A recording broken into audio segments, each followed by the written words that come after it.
Hello Leeds, hope you're all enjoying the sunshine, of which we've had quite a lot of. Unusual, let's hope it lasts.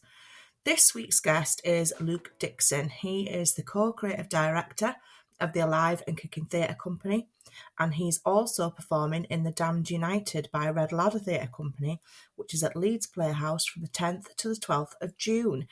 We talk about all sorts of different things: Leeds United, the Damned United, the state of theatre, COVID. I think you'll really enjoy listening to it. See what you think.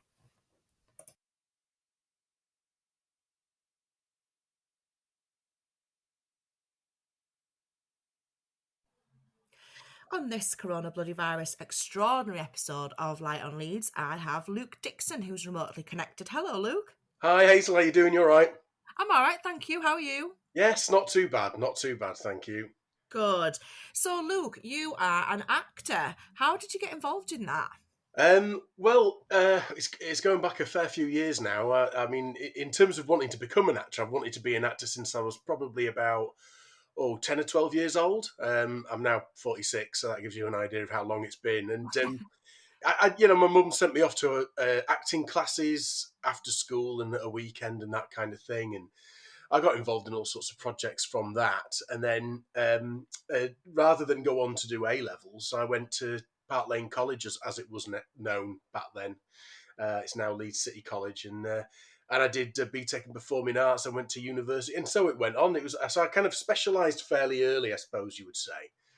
And when I came out of uni, I just was knocking on doors, knocking on theatre company doors and saying, "Giz a job," that kind of thing.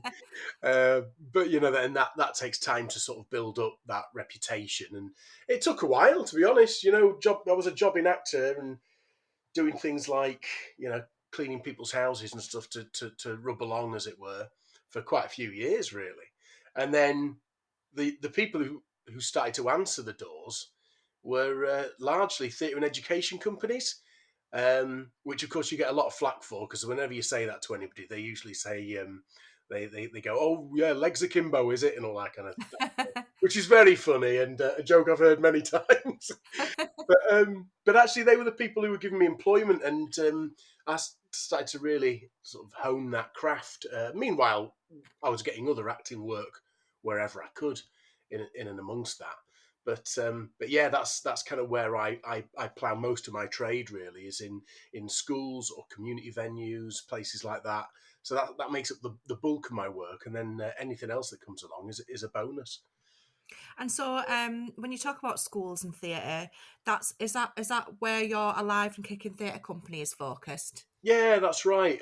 So I'm co-creative director of a company called Alive and Kicking Theatre, and we go into primary schools largely. And we deliver programmes of work for all primary school age children from nursery up to year 6. And it's very much geared. I mean, you can have anybody fancies looking at our website, you can do just put it into the search engine. We'll be the first ones up on the list there. And it's very much geared to supporting children's education. We use drama in order to do that. So we're not teaching drama. We're using drama to teach. Yeah. That's the distinction, really. And so we'll take programs of work in, and it's really, really interactive stuff. So we'll go in with a storyline. Let's say it's the Romans or something like that. We'll have a storyline based on Romans, and as we tell the story, we invite the children to come in, take on the characters, decide how the story goes, what direction it goes in. And so they really have a kind of ownership of the work that we do with them. And not all children learn the same. Not all children learn by sitting in a classroom, looking at the smart board or reading through textbooks and doing all of those things. Sometimes some children, they need to be up on their feet. They need to be able to visualize it and help to create it, and sort of stimulate their learning through imagination. And really, that's Yeah. what we offer. And we're not the only company in Leeds that works in this way, but I think we probably are the company that uses interaction and the children's involvement to that degree. They really do have ownership over over the work that we produce, which is an exciting thing because you never quite know what you're going to get when you walk through the door, you know. Yeah, that's exactly what I was just thinking. It must be really interesting to see how different kids change things and interpret them in their own way. Oh, absolutely. I mean, it can be spectacular, actually. And what's wonderful about going into those environments is you can present an idea or a question. You can put a question to some children, um, and they can kind of knock your socks off with what they come back with because you think you've heard all the possible answers that probably will be, and then they'll come up with something new that you've never come across before, and you just go, wow, I didn't even think of that. How did they come up with that? And that's what's really rewarding about it, and what keeps us going in there time after time, really. It keeps the enthusiasm for it, And I imagine, has it been quite difficult for you? I mean, it's been difficult for everybody, hasn't it? But especially in the arts, the creative world. Have you been able to do much work with schools, or has that all been as strangely affected as everything else in this time? It most definitely has been affected. I mean, we as a company are quite lucky because uh, I've got a colleague of mine, John Mee, who's also was a bit of a mentor for many years, still is. He's founded Alive and Kicking back in late 80s, 90s. Um, and when we all went into lockdown, we had work booked in, which of course couldn't go ahead. And he just went, right, I'm sure we can do this if we just go online, right?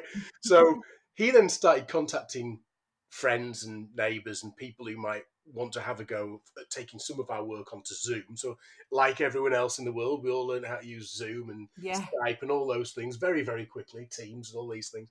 Um, and so we tried out a kind of live interactive version via that. And we were finding that with obviously a great many um, changes to what and how we presented, that we could do it. We could actually invite children and families to interact with us via that, with our storytelling, with helping us to tell those stories and create parts of it themselves as well.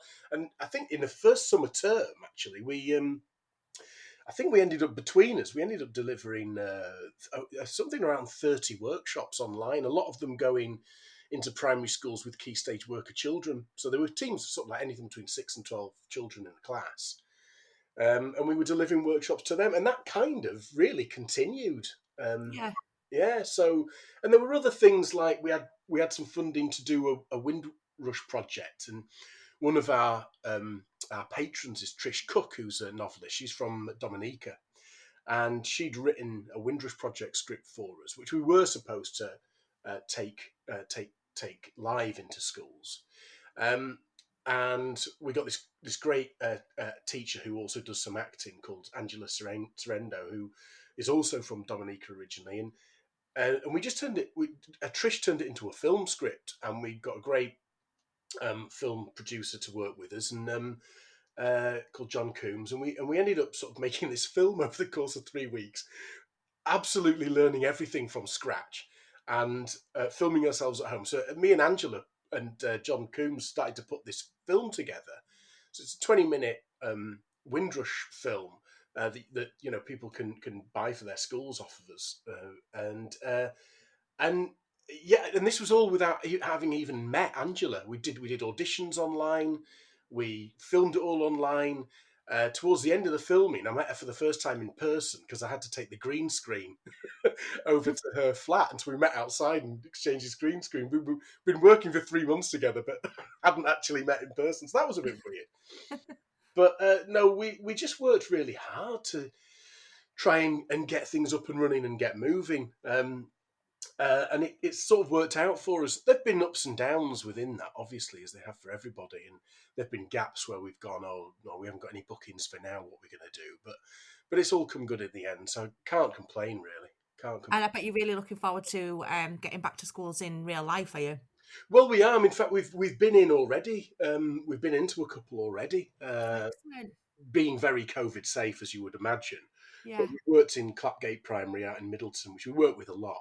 It's a great school out there, and we've done a couple of projects in there now. In fact, we've got one that's still on running there. So, yeah, next term we're hoping to really hit the ground running with a bit more live delivery, and we also We also do the Christmas show at Kirkgate Market. We've done that on and off pretty much for 10 years now. Oh, wow. Yeah, which is a great. I mean, so some people might have seen us there. We've had shows, Santa and the Goblin Market, Santa and the Christmas Dragon, that kind of thing. So we've got the Christmas show that's going to be there. And what's great about working at the market is we made an agreement with the market many years ago that we didn't want to do anything that would mean that the audience had to pay for it, Yeah. because you know you're talking about audiences that don't necessarily get the opportunity to see theatre because it is expensive, and it's expensive for a reason. We get that, you know. There's no denying that. You can't get around it. But we worked out with the market that, you know, if they could front up the bill, we would give them a blinding show each year, and we'd hopefully increase footfall for the market as well. So that's how it's worked with us for all this time. And we're really happy to say that we're going ahead. Obviously, last year we couldn't go into the market, but this year we are going back in with a brand new show. And so, yeah, that's really exciting for us. So, and also we're bringing in new freelancers to work with us, which, given the times that we've had, is great news for us because we get to work with new people, but great news for them because, you know, the chances are they've been out of work for several months, and it's good to support the industry in that way, you know. Yeah, it absolutely is. Yeah, it's been, I mean, it's just been horrendous, really, hasn't it, for Yeah. so many people in so many different ways, but particularly anybody who does live performances. I've got lots of friends who are, you know, singers or in bands or, you know, like yourself, work in theatre, and I just I can't even imagine what it must have been like for you all.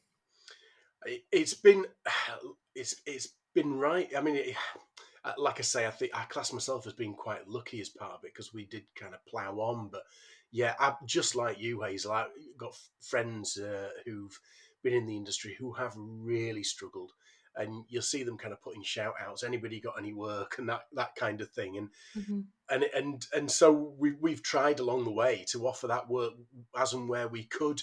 But of course, you can't be all things to all people all the time. So we're just glad to have been able to offer the opportunities we have done, and to have some opportunities going forward. So, you know, fingers crossed. And I know that we're not the only company in the city that's doing that. There's a real awareness within the arts in this city that getting freelancers in and getting them working is a case of kind of obligation we've got to Yeah, our community, you know, and that's everything from companies that are our size that are quite small to bigger companies like the MPO companies. I don't know if you know, the national portfolio organisations, the ones that are funded quite solidly for about 3 or 4 years from the Arts Council. You know, that they've got a remit to help out smaller companies and to help out freelancers, and they're all getting on board with that. In fairness to them, they're all doing it. I know we're going to talk about Red Ladder. They support loads of artists um, in the city and the region, and it's I wouldn't say it's a closed group, the art scene in Leeds. It's actually anything but. It's a very supportive um, community, the art scene in Leeds. I think you know, particularly amongst the kind of medium to small scale companies and all the freelancers in between. It's a good company to be. It's a good community to be a part of. I have to say. yeah, that's great to hear. And um, I was just speaking to Paul Handley from Grindhouse Bar in Leeds, and Mm, he was saying the same thing, but about the, you know, the food and drink industry, and right. about how, you know, all bars have been helping each other and shoring each other up and checking that they're all okay. And I think that's a nice thing, that it's not just competitive and, you know, you've got to be sort of one-upmanship and things like that. I think it's a nice thing to hear about the city in various ways, about everybody helping each other out. Yeah, yeah. Isn't that great? I mean, that's good to hear actually, and I think it's not in anyone's favour to be overly competitive with these things. Really, I mean, I No. don't quite understand it. You know, there's plenty I know, business out there for restaurateurs and bars to tap into, and certainly it's similar in our line. Is that there's plenty of opportunities out there to kind of share alike. Really, it just makes more sense that way. Yeah, definitely. It creates a better atmosphere to work in as well. You know. It does. And so you mentioned Red Ladder Theatre Company. I had Rod Dickson on as a guest Ah, right towards the beginning when I first started 2 years ago, and he was a brilliant guest, of course. And I've been involved in some of his acting classes before, and he's a great storyteller. Oh And yeah, he is he's directing the Damned United, which you are appearing in. Is that correct? yeah, that's absolutely right. Well, the Damned United goes back quite a long way actually. I mean, it originally came out in I think 2016. Yeah, And that was with a cast of 12 in it. So the guy who was playing Brian Clough at that time was an actor called Andrew Lancel, and they had a big cast and they had dancers and all sorts going on in it. And that had a run at the Playhouse, and I think it went to Derby as well. And then that run ended, and Rod had this idea that they would take it to Edinburgh, but you can't take a show. Well, you can take shows with a large cast to Edinburgh, but it's quite expensive. So they yeah, wanted to do a kind of what they call a reduced version of it. So between Rod and the writer Anders Lustgarten, they transformed the script to go from, I think it was like a 12-hander to a 3-hander. So there was myself, I got cast as Brian Clough, and then there's David Schaefer who plays Peter Taylor, Brian's sort of partner in crime, as it were. And then an actor called Jamie Smelt who plays all the other characters. So he's got lots of hats to change and coats to put on and that kind of thing. And we took it to Edinburgh, and on the basis that hopefully we'd build a tour from that, which we did. In fact, we ended up doing a couple of tours. So this was back in 2017 through 2018. So for about 18 months, we were touring the show. Did somewhere in the region of about 130 performances, I think. And it was everywhere from, well, it was at the Playhouse again. We went back to the Leeds Playhouse again. We did various working men's clubs around the city, in Armley and in Beeston and Middleton and various places where it went down a storm, you know. And then took it all across the country. We went down to Plymouth. We went to somewhere near Birmingham, I think. We were all over the place. And it was great. We had a really good run of it. And why it's come up this time is, well, there were other theatres that wanted it this time last year, and obviously they couldn't have it. So York Theatre Royal, Hull Truck wanted it as well, and it kept getting delayed and put off until now. And Leeds Playhouse have wanted it back for a few nights, so they've got it back. From the 10th, 11th, and 12th of June. yeah, And then we're going to York Theatre Royal on the 16th of June as well. And then we've got a few other dates booked in at Waterside and Sale on the 5th of July, Gale Theatre in Durham on the 9th of July, Mansfield Palace Theatre on the 10th of July. So there's a handful of dates where people can catch it if they want to see it. We're also going to film it, which is going to be quite novel for us all, really. yeah. Yeah, it's kind of weird one because I don't know if you saw any, Hazel, but you know, like National Theatre was showing a lot of their over lockdown. They were showing a lot of their theatre filmed on stage, as in stage Yeah. of it. Yeah, people got quite into that, didn't they? I certainly enjoyed it, watching a few of those. So we're going to give that a go, and it'll be available for people to buy, I guess, off the Does Red it Hot feel web. very different, Luke, or is it does it feel the same for you as an actor? So you're performing on the stage, but it's being filmed. Does it feel different? I will let you know when I've done it. Honestly, I mean, I've had films done on stage, but usually for like promotional materials, you do a little bit of a section of the play, and then somebody go, oh, "Can we do that again from this angle?" kind of thing. Yeah, And you feel a little bit like you're setting it all up, which of course you are. But this, I don't know how they're going to do it. I don't know what the production company's got. They're going to kind of go, right, just run it from beginning to end and we'll film it from 3 different angles or whatever. Or is it going to be more stop-start? I assume it'll be more stop-start. But yeah, yeah, it'll be interesting because there's decisions to make as well on things like, you know, when you're performing on stage, most people probably know this already anyway, it's very different to performing in front of a camera. So when you're yeah. performing in front of a camera, you kind of reduce all your reactions, everything right down, because, you know, a stage is a great big place and a screen is a little small place, even on a cinema screen, really. So Hmm. anything you do on screen kind of looks really exaggerated if you did it in the same way as you were doing it on stage. So yeah, there might be a few moments where that's kind of like, oh, can you tone it down there a bit, Luke? Overacting a little bit, But we'll see. I guess yeah, it's going to be interesting. It's going to be an It'll interesting. be a learning curve.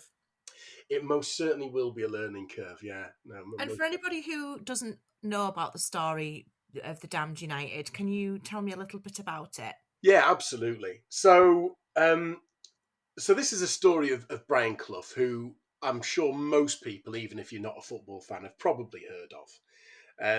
I remember as a kid first seeing him on the I think it was a Lurpak advert. But he of course went on to great managerial acclaim at places like Nottingham Forest, but also prior to that, Derby. And what he did after he was at Derby, they eventually him and Peter Taylor, who was his kind of managerial partner, uh, they got the sack, or rather they were kind of asking for more money, and it all turned a bit sour. And Peter Taylor got them both a job at Brighton, and Brian Clough, being of a very proud disposition, was not too fussed for this, because he'd done great things at Derby, and they really had kind of like taken the team out of sort of oblivion and built them up to be something to really behold. And when Don Revie, Brian Clough calls him Revie, though I think really largely just to get under his skin. When Don Revie left Leeds United, they approached Brian Clough to be the manager there. But the thing is Brian Clough had really, really laid into the Leeds United team. He did not like the way Revie managed the team. He didn't, he called them dirty, dirty Leeds, which of course the entire nation did at that time. Well, I think it's still stuck, yeah. Yeah, well, they were known for their rough and tumble. There was Mhm.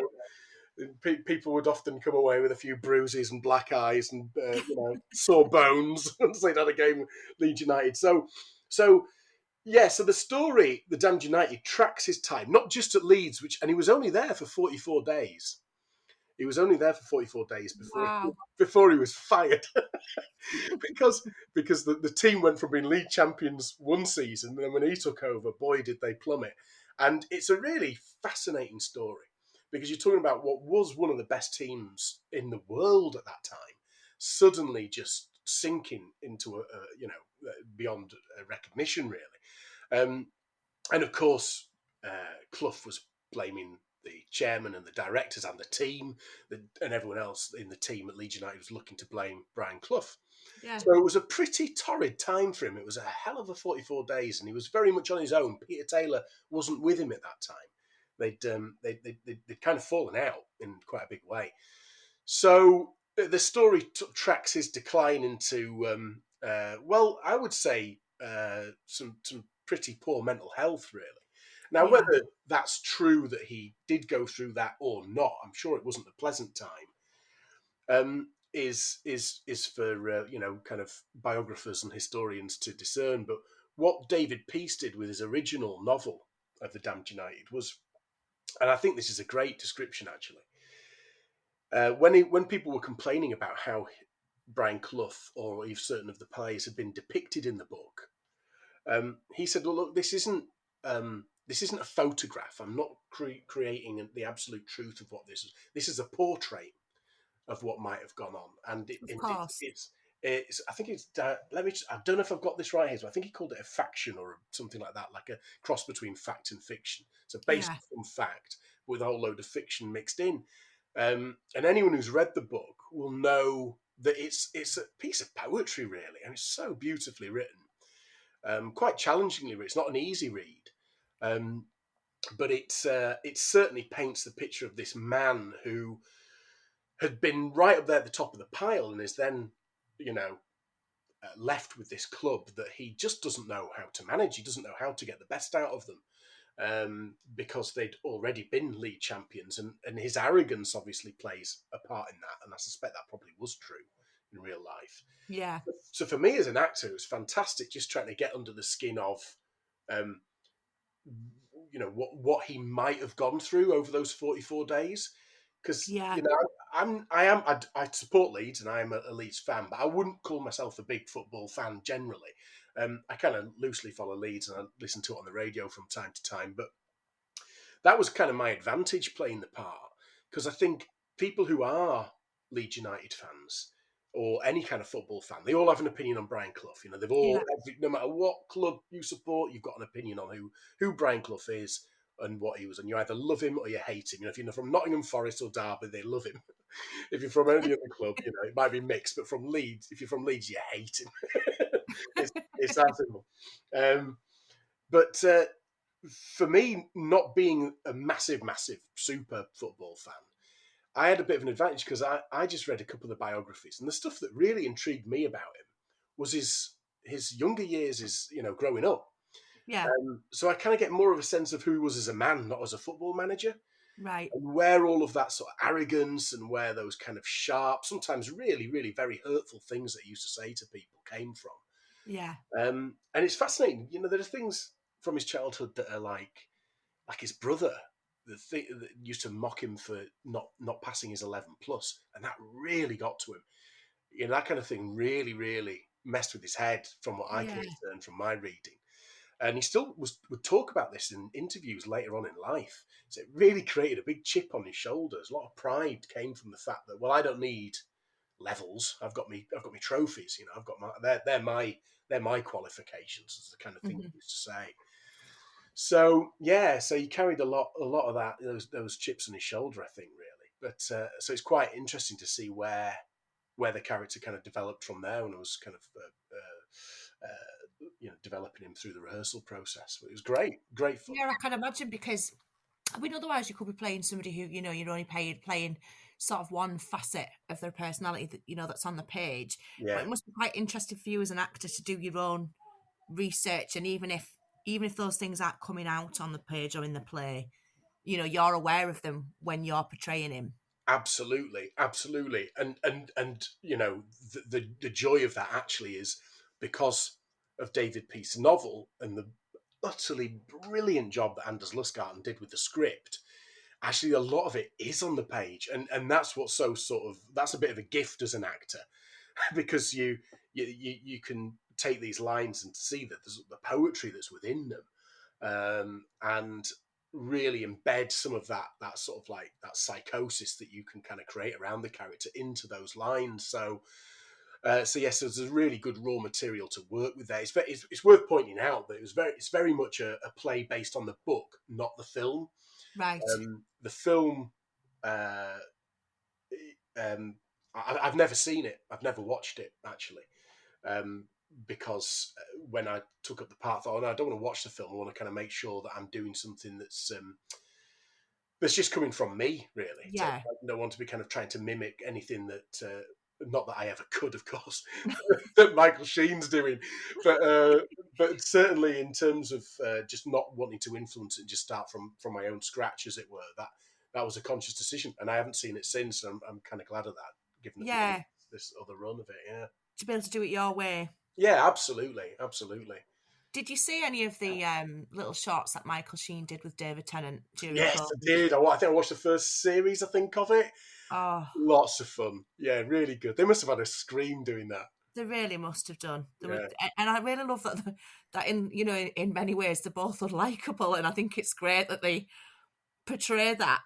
Yeah, yeah. It's a kind of technique, I suppose. I mean, I'm sure they're lovely gents in real life. You know, but Yeah, it's that thing that Rob Brydon and Steve Coogan did as well, isn't it? In the Trip, yeah, where they kind of go, well, let's take our slightly darker sides and show these, because of course that's actually where the entertainment lies, isn't it? it If we is. were just watching two nice blokes have a nice chat about nice things, we'd probably switch off after a while. But that kind Yeah, of that imperfection is where, in drama, and we call it the human condition, and that's where the drama lies, which of course is it makes it a lot of fun. But they must have had a great time doing that, I think. and when you see all the people who managed to get in on, you know, cameo parts as well, you just think, Yeah, wow, yeah. such a Samuel lot L. of people. Jackson's in one, isn't he?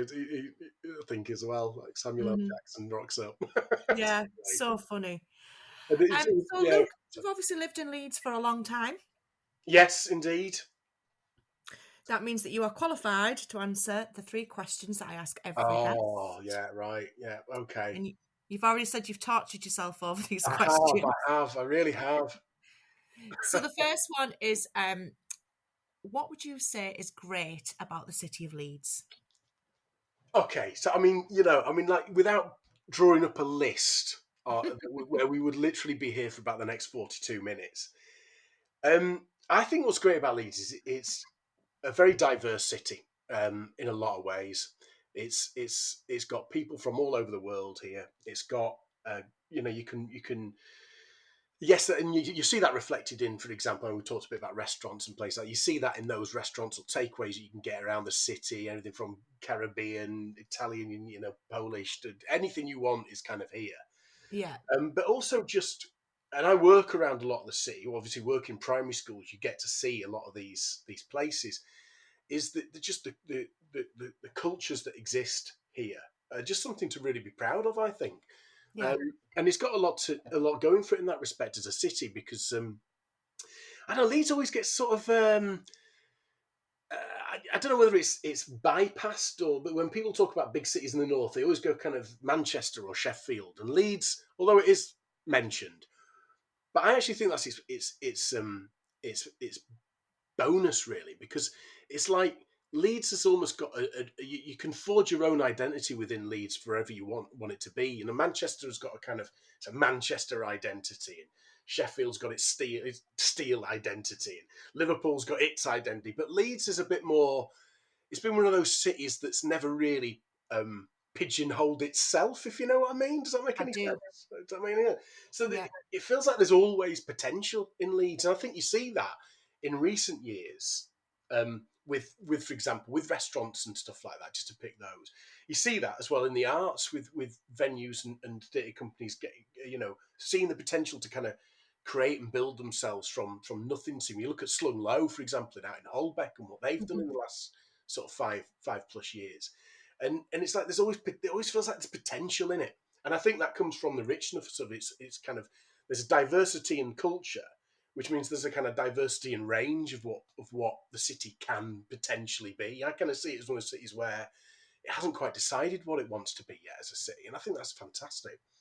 yeah, I do. I think you're right as well, and I think Leeds 2023 when that comes to pass. I think Yeah, that'll just be such a great opportunity to sort of bring together everything, and I love their sort of explanation of the fact that culture is everything. So it's not just theatre and arts and music; it's food and it's places to absolutely, visit and it's the things that are made. And yeah, I absolutely. think that's a great thing. Yeah, I absolutely agree with that, and I think 2023 is going to be a really exciting year, and we'll need it as well, won't we? I mean, we're really going to need that time.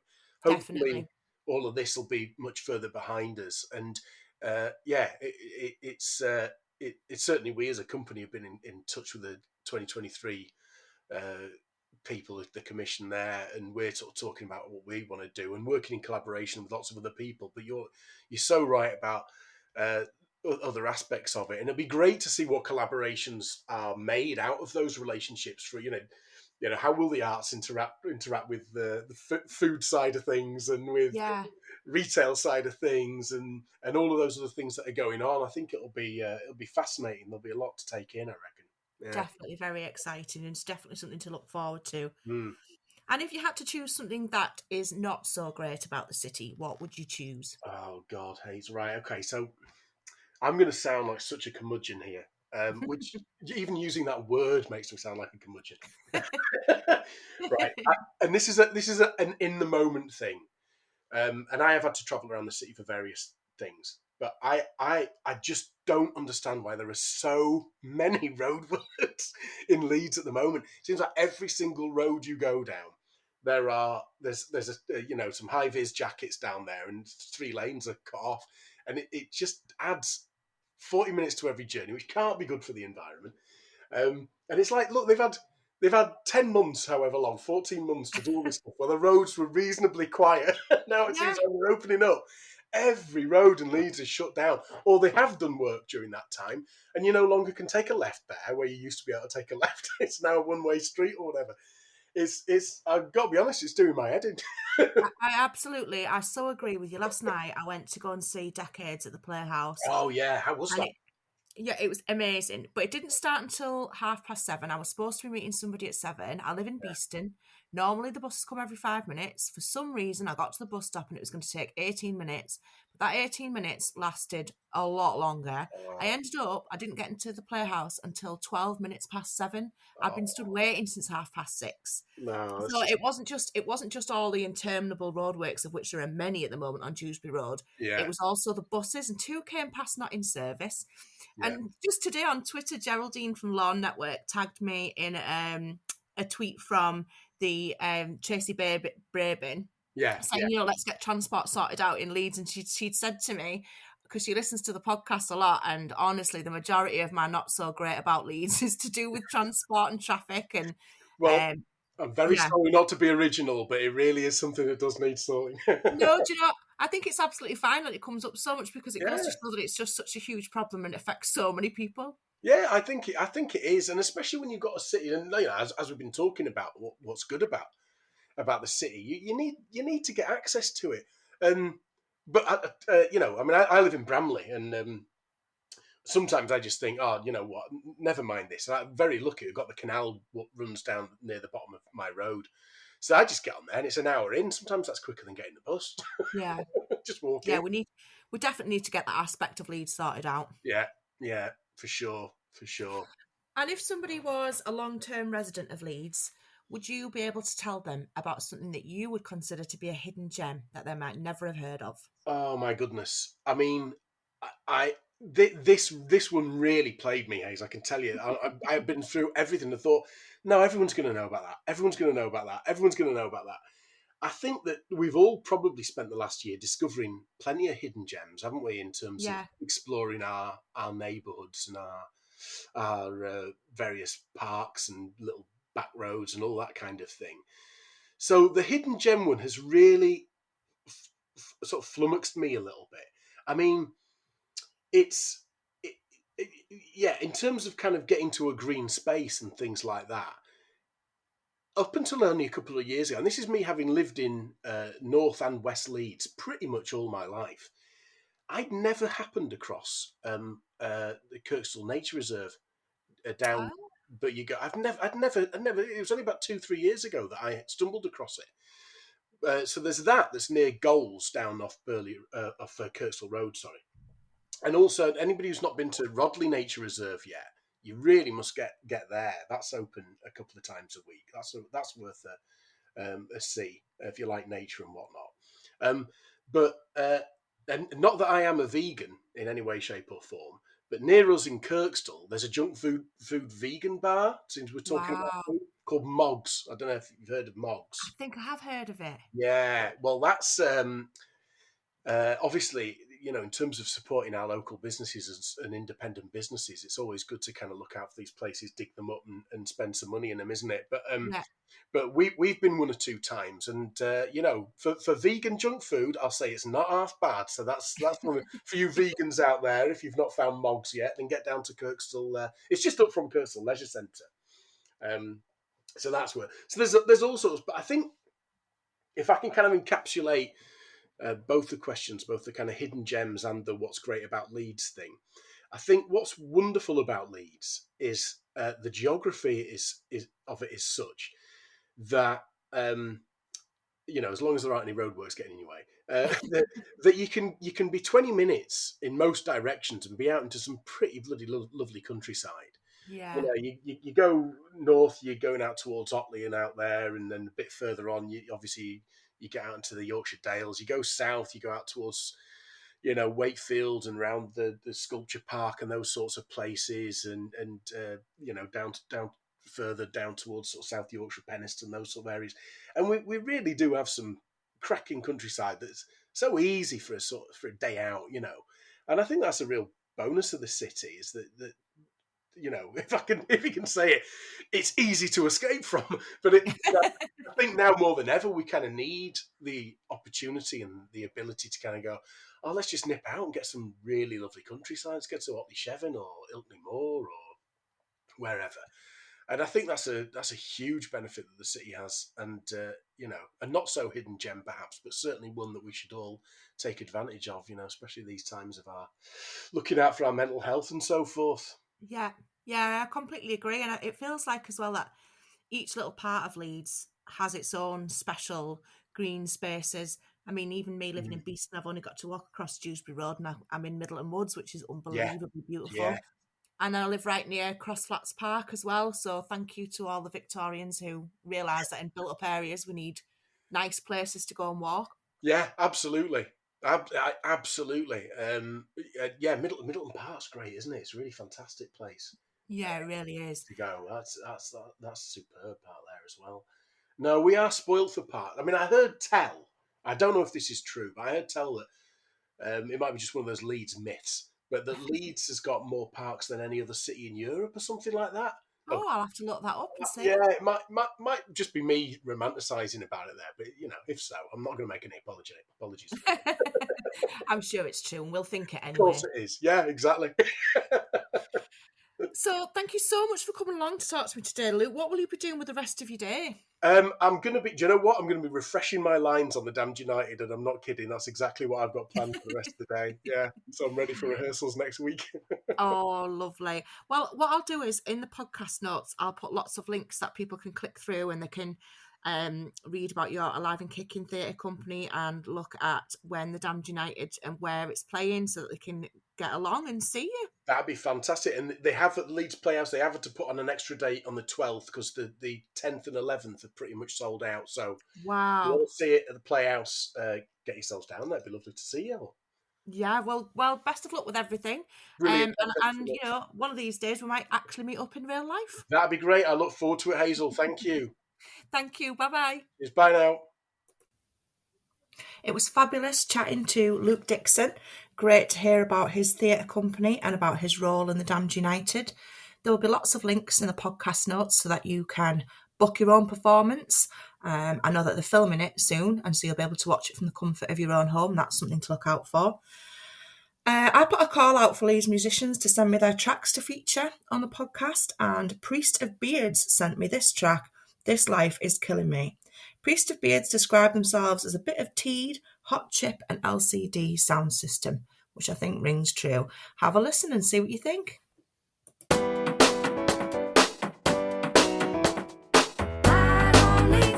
What's happening in this great city? We'll tell you. Wait a minute.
Discomfort thought will pass into nothing.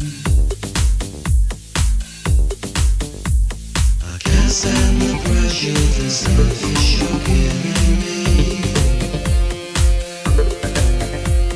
I can't stand the pressure this life is shocking me. It's crushing my spirit, destroying my joie de vivre. I can't stand the pressure this life is shocking me.